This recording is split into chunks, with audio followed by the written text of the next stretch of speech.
সঙ্গীত বাংলা প্রেজেন্টস তুমি you are the one. আমাদের প্রত্যেকের জীবনেই এমন কোনো না কোনো নারী থাকেন যিনি বোধহয় আমাদের জীবনের ওই দর্শনটা বদলে দেন, যিনি আমাদের জীবনের ক্রমাগত একটি সাপোর্ট বলা যেতে পারে। অবভিয়াসলি ইয়াশের জীবনে তিনি কে সেটা বোধহয় আমার নতুন করে কিছু বলার নেই। ইয়াশ, তুমি যদি নিজেই একটু পরিচয় করিয়ে দাও। Well, hi everyone. আমার মা, she has been the one যে সবে মানে একদম প্রথম থেকে she has been supporting me. আন্টিকে ফার্স্ট টাইম আমি ক্যামেরার সামনে পেলাম। ওয়েলকাম টু সঙ্গীত বাংলা। Thank you. আচ্ছা, একটা জিনিস জিজ্ঞেস করবো, যেটা হচ্ছে ডেফিনেটলি তুমি ওকে সাপোর্ট করেছো, সেটা আলাদা কথা, বাট ইয়াস ছোটবেলায় কতটা বদমাইশ ছিল বলো তো? বদমাইশ তো একদমই ছিল না।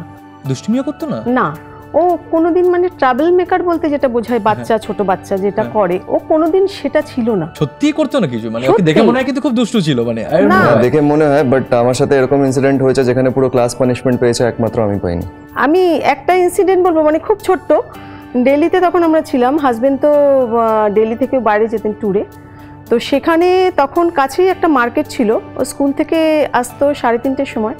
তো তখন আমি ওকে বলতাম, কথা তো একদমই বলতাম না, এখন তো একটু বলে। তো আমি ওকে বলতাম যে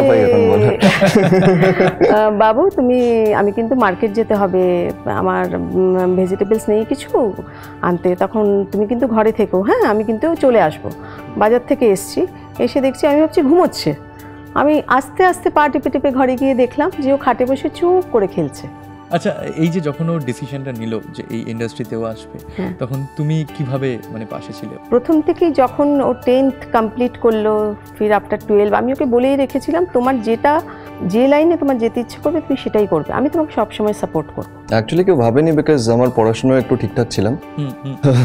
তোর বাবা চাইতো যে ও IPS হবে, জয়েন্টের বুক টুক সব নিয়ে এসেছিল যে করবে, কারণ খুব স্টুডিয়াস ছিল। আচ্ছা, আন্টির সামনে কি তোমার ফিমেল ফ্যান বেসের ব্যাপারে কথা বলা যায়? হ্যাঁ, অফকোর্স যায়। মা ছাড়া দেখো, আমরা সবসময় কথা বলি about men and women equality, but এই কথাটা বলাটাই আমার মনে হয় খুব বোকা বোকা হয়। কারণ ছেলে আর মেয়ে কখনো এক হতে পারে না। Maybe as a species we are more physically powerful than them, but mentally, emotionally আমি প্রতিটা জায়গায়, আমি শুধু নিজের মা নিয়ে বলবো না, আমি আমার জীবনে যতগুলো মেয়ের সাথেও দেখা হয়েছে, আমি দেখেছি তারা ছেলেদের থেকে মেন্টালি ইমোশনালি খুব বেশি স্ট্রং হয়, যেখানে আমরা ছেলেরা খুব উইক হই।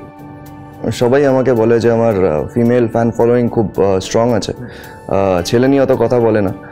যদি আমি দেখছি এখন ছেলেরাও অনেক আসছে, কিন্তু তাও আমি বলবো যে I am really proud of you all. আমি সত্যি খুব প্রাউড ফিল করি যে আমার পেছনে মেয়েদের ব্যাকিং আছে, মহিলাদের ব্যাকিং আছে। বিকজ যার পেছনে মেয়েদের ব্যাকিং থাকে, they say behind every successful man দের is a women. So I have got so many women standing besides me and behind me. So I feel I am successful there. Thank you.